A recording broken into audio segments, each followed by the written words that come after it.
Du coup, ça fait du bien de voir qu'on reprend un peu le contrôle du secteur. À quelques jours du plus important week-end de la fierté à Montréal, alors que des milliers de festivaliers sont attendus dans le village, le directeur du service de police de la ville de Montréal, Fadi Daguerre, voulait tenter le pouls du travail de ses agents sur le terrain. L'an dernier, les 2 postes de police dans le secteur, ceux de Ville-Marie-Est et du Centre-Sud, avaient connu une hausse des crimes contre la personne de près de 19 %. Mais ces dernières semaines, avec la présence des policiers, le climat a bien changé. Est-ce que ça va un peu mieux? Nettement mieux. Le jour puis la nuit. Une des raisons, le déploiement depuis le mois de mai de l'équipe ECO, l'équipe de cohabitation dans le village. 45 policiers sont dégagés des urgences reliées aux appels du 911 pour se concentrer davantage sur les problèmes sociaux dans le secteur. L'équipe agit ainsi en prévention, une décision qui porte fruit selon cette patrouilleuse.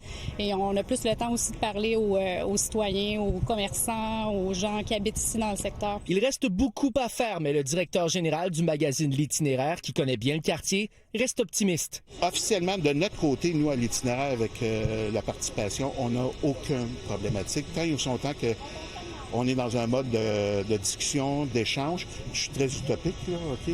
Mais il y a énormément d'espoir. Certains craignent aussi qu'une plus importante présence policière ne fasse que déplacer le problème dans des quartiers avoisinants.